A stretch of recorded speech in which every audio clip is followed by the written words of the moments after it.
Well, it was a Saturday morning, and I was scheduled to come to work at 10 a.m., and I'd actually come out 2 hours prior to that. I was on vacation all week that week and wasn't supposed to be coming in. 10-4 and your current 10-20. The call came across the radio that an officer was taking fire. Affirmative, Valley County officer is down. My first instinct was there, how can I get there as quick as I can? So I started heading that way as fast as I could go. Mile marker 24, 120 miles an hour. I heard the 911 dispatch center talking about that the person that was doing the shooting was the gentleman by the name of George Davis, who they had been looking for. The 911 center advised us Davis was heading towards Missoula. When I got to about halfway there, I saw the car It was a tan sedan, a brown sedan. come across the center lane and get into my lane, facing me head on. It was apparent right from the onset who it was. Headed northbound from Trader Brothers. I'm in pursuit. Fight was on. Well, I saw a brown sedan coming towards me. I started to slow down, and I'm thinking, is this him? Is this him? At that time, I seen Deputy Conway racing up behind him at a high rate of speed, and I fell in behind Deputy Conway, and we began chasing Davis. So now all three of us are traveling northbound on U.S. Highway 93. United States, still westbound, light traffic, 110 miles an hour. He had a fast car, and he was actually pulling away from us. So you don't have the power. Just not having the power. This guy was outdistanced me. Jason asked to pass. You want me to switch with you? We get a straight stretch. So I yielded and he went around. After I passed Conway, I reached some pretty good speeds to catch up to him. I probably wouldn't have done it on any other typical pursuit, but this wasn't typical. He just shot a cop, and he wasn't going to get away. Then finally, this guy slammed on the brakes. This caused us the first initial collision.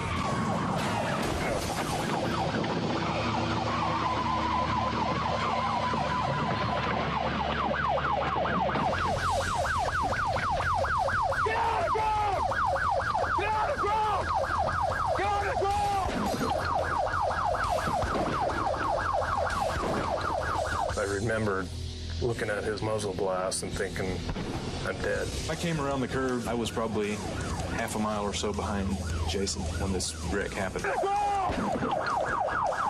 ducked down behind my trunk, and every time I popped my head up a little bit, he would fire another round.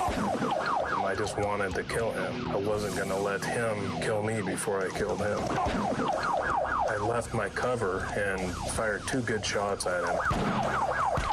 I had a pretty good aim on him. Unfortunately, I did not hit him. I pulled right up into the middle of it, trying to use Jason's car as best I could for cover. Davis retreated. This time, Davis is getting into his car and trying to drive away. I just couldn't fathom that he was driving away.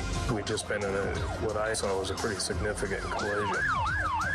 So he continued to drive on. Jason's car was obviously out of commission. We ran back and jumped in my car. We have a report of shots fired that area. Paper, multiple shots fired. Suspect is now moving again westbound. Highway 12 from 19. 10-4, copy westbound again. We were still in speeds far in excess of 100 miles an hour. Units are covered westbound from mile marker 9, westbound towards Idaho. He came around the corner about a half mile from the state line. Does Idaho have anyone in the area? Idaho's got several headed that way. I'm trying to get their current location. I see an Idaho state police officer with stop sticks across the road. I could see the spikes laying across the road. They're coming!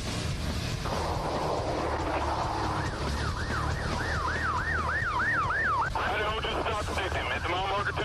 He's good. Davis went over those, and his car went out of control and then slid sideways in the road. I remember seeing his gun pointing straight at us again. I could see the shots coming right at me. I leaned out my passenger window and was able to fire one more round at him. It was all happening in slow motion in my mind. So I just gassed my car as hard as I could. In the process, I broke my leg, and I had a bunch of glass shards in my eye, and I was kind of taken out of the fight at that point. I jumped out of the car. As I'm getting out of the car, I'm drawing my handgun. And as soon as my front sight settled on his left eye, both of his hands were up. At that point, I'd made the decision that the fight was done. Eventually, we cuffed him, We just had him stick his hands out the window because his passenger side window was broken out. Cuffed him in the front and pulled him out of the car. It was my job to provide first aid to him. That was hard to do. That was one of the more difficult things I've ever had to do, is to go from wanting to kill him so bad that I was willing to run my car into him to provide him first aid for him. But that's what they pay me to do.